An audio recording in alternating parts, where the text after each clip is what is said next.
Here are 5 ways for you to instantly get better in hot yoga, Bikram yoga, Barkan yoga, any yoga for that matter. And you want to make sure you're doing all 5 to get these results. And by far, the 5th one is the most important, so make sure to watch the video all the way to the end. A lot of times you can feel you're in this rut. You're doing yoga on a regular basis and you just can't seem to improve. Or you get stuck on this plateau and you just can't seem to get to the next level. People are asking me this all the time. How can I get better? If that's your intention, if your intention is to improve and you feel like you're in the rut, these 5 tips will help you tremendously and they will help you instantly. Number 1 is proper alignment. You got to make sure you're in the right position. My favorite metaphor is the toy train locomotive. If you can't get the wheels to line up properly on the track, all that's going to happen is, if you ever played with the toy train, you just can't seem to get it to go because the wheels are not lined up on the track. But once you can get the wheels on the track, then it takes off. So the first thing you want to make sure is you're in the right position. So how do you know that? You want to make sure you find an experienced teacher. If you've got choices in your neighborhood to find a yoga school,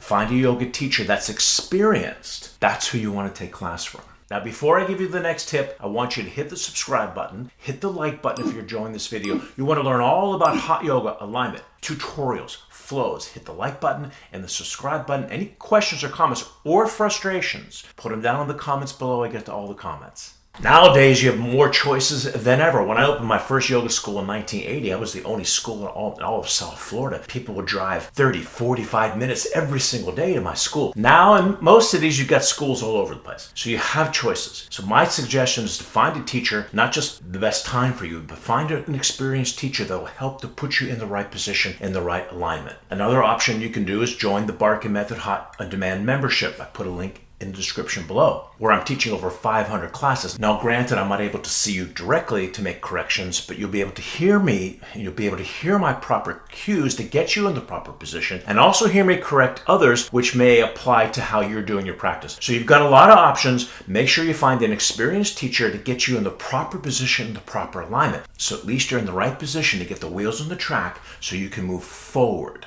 Number 2 is consistency. How many days a week are you doing yoga? When I took my first class in February 1980 in Los Angeles, I was aspiring to become a singer. If you've been following me over the years, you may know that. If you're a singer or an actor, you're most likely a bartender or a waiter. So I was bartending at the Los Angeles airport, LAX, Terminal 4, American Airlines. And I was working 5 days a week. Also trying to be a singer, so my schedule was pretty full. And I said to Bikram, okay, I'm working 5 days a week. I can come on my days off, my 2 days off. And Bikram said, no, you got to come at least 3 times a week. So I said to myself, okay, I'll cowboy up one day and I'll work and I'll do yoga at the same time. And then within 3 months, I was coming 3 times a day, and on my day off, I was doing 4 classes a day. No, I think that's way too much yoga. 1 class a day is amazing. So how many times a week should you be coming? I like 4 times a week. I like a little bit more than Bikram was saying. I think 3 times a week isn't enough. I think 4 times a week should be a minimum. 5 is great. 6 is ideal. I'm not a proponent of doing 7 times a week. Let me give you an example. I have a lot of people that will come every other day, 2-3 times a week. Back in my studio, which I had for 39 years, we would do a challenge, 5 days a week for 2 months, or do 40 classes in 60 days. So you do it on a regular basis. So I had many people that would come 3 times a week, do the challenge, start coming 5 times a week, and within the first 2 weeks of coming 5 times a week, they improve more than the previous 6 months. So this number 2 tip, consistency, will change your practice to build momentum. Because if you're coming every other day, you're always in catch-up. So for example, when I was doing 6 times a week, Monday would be my stiff day. Saturday would be my most flexible day because I would build momentum one day into the next. So by the time Friday and Saturday came along, that's when I was peaking in my practice. Now, if I was doing every other day, I'd always be on Monday. You want to build consistency, build one day into the other. Now, I've said many times in my videos before, I'm not a proponent of doing it every single day. I'd like to have one day for the body to rest. So here's my suggestion. 4 days should be minimum, and do them in a row. 1, 2, 3, 4.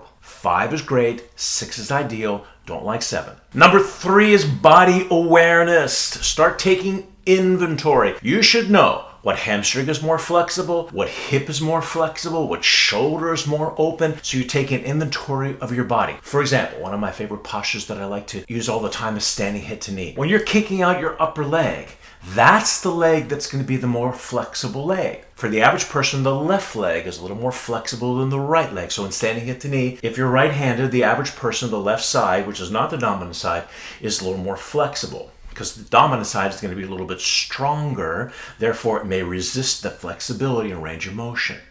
Now we flip the coin to my second favorite posture, standing bow. So if your left side and standing hip to knee is your more flexible side, then your right side standing bow is going to be your better side, because that's the hamstring that you're standing on. Let me make it a little simpler. That when you're kicking the leg out and standing head to knee, that's the hamstring that's the more flexible side.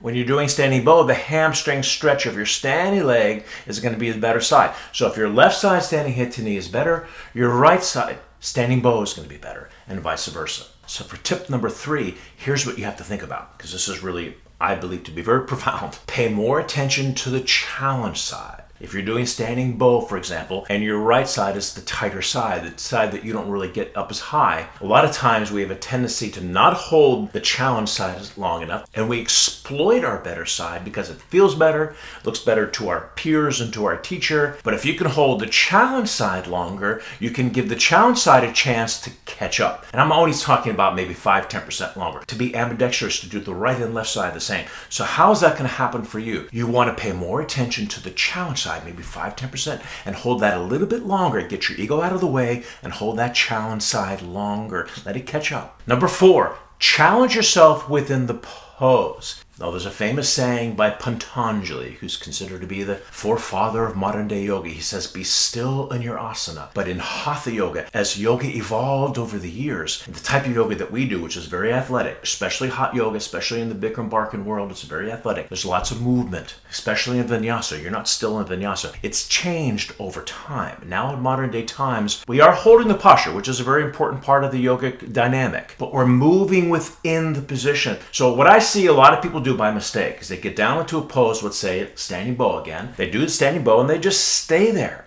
You don't want to just stay there unless you're in the full position. If you're mastered the pose and you're in the full position, then yes, stay there. But if you're working to improve, you're working to get to that next level, there's got to be movement that happens. You have to feel your body elastic. You don't want to just get down and hold it. This is really a great tip, because I see so many people stagnant in their pose because they're not extending or stretching their body. Once again, standing bow, a lot of times people, they'll have their shoulders tuck into their body. This sort of goes into the first tip of alignment. You want to extend your shoulders away from your head so that you're extending and stretching and expanding. There's an internal movement that takes place. And to add on to tip number 4 is knowing this very important mantra: less in the beginning, more at the end. What I see one of the biggest mistakes people make in yoga is they go too far too soon. You go too far too soon, the body's going to fight. It's going to protect itself. It's not going to allow you in. If you start out slow into the practice, you start slow into the posture, the body will start to trust you and it'll open up for you. Now, for example, like separate leg stretching, you don't want to just pull on your feet and stretch right away. Your body was going to tighten up, once again, to protect itself. Instead, you're going to go real slow. Take your time. And as you get toward the end, then you can start to turn on the intensity. Then you can start to pull more. And then you can start feeling your body elastic and stretch at the very end. That's when your body fatigues and it will allow you in. We're still on tip number 4, back to standing bow. What I found what happens is people take way too much time getting down into their position where it's time to kick. They spend 80 to 90% of their energy slowly working their way down, working their way down, working their way down. When they finally get to the point where it's time for them to kick and expand, they've already been wasted. They have 10% left in their tank and they usually fall out of it, but that's where the real magic happens. What you want to do is the opposite. You want to take maybe 10 to 20% of your energy to get down to that kicking position. When you get down to that position, now you've got 80, 90% left in your tank to now stretch and to reach and to kick and to feel your body elastic. And that's when the real magic is going to happen. That's when you're going to see that next inch. That's where you're going to get to that next level. And number 5, and this is my favorite and most profound thing maybe I'll ever say in any of my videos. And it's a mantra, and here it is. Find your starting point without judgment, and then find the next inch. Or if you're outside the United States, find the next centimeter. Let me explain what that means. We're trying to get better. We're looking at the people in the front, people that are more experienced than we are. I was the same way when I first started doing yoga. I'd see these people doing these amazing standing bows and I'd say, oh, I wish I could do that. And then I'd make myself wrong. Now I'd get into the position, oh, I just wish I'm not able to do what they're doing and I'm pushing too far to get where that is. So instead, let's put the mantra into practice. Find your starting point in every single pose, wherever that may be. And here's the thing, find it without judgment. There's nothing you can do about the present state of your body. So why make a negative judgment? Because if you make a negative judgment about where you are, that negativity is going to ripple down into your physiology and actually retard your growth. You're not going to be able to go further because your body and your mind are now in the negative. So you say, okay, this is what I got. This is my starting point. I'm not going to judge it. This is where it is today, and now I'm going to work with it. And then, what's your goal? Your goal isn't to straighten your leg in the standing bow if that's 15 inches away, because your body will contract at the fuck of that. It's too much. Your goal is the next inch. Your goal is the next 2 centimeters. That's a tangible goal. That's a goal that your body will accept and your mind will, more so your mind will accept and your body will respond to.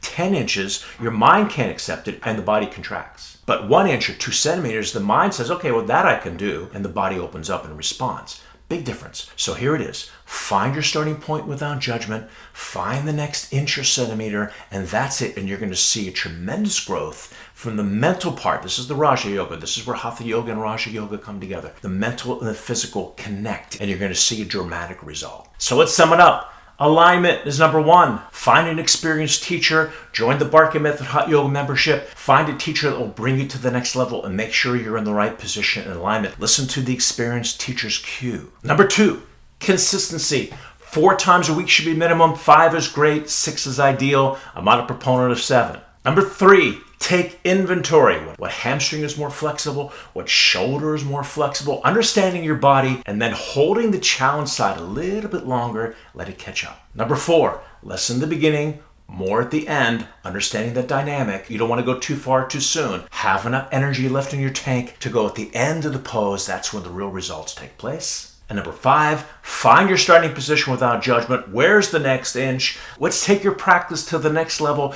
instantly improve, and make sure you implement all 5 tips. And I wish you luck on your hot yoga journey and this transformational journey, and I'd love to be part of it. So that's our episode for today. Thank you so much for watching. If you're new to the channel, please consider subscribing. You want to learn all about hot yoga, tips, tutorials, flows. Make sure you hit the subscribe button, the like button. Any questions, frustrations, put them down below. And I'll see you at the next video. Bye, everyone.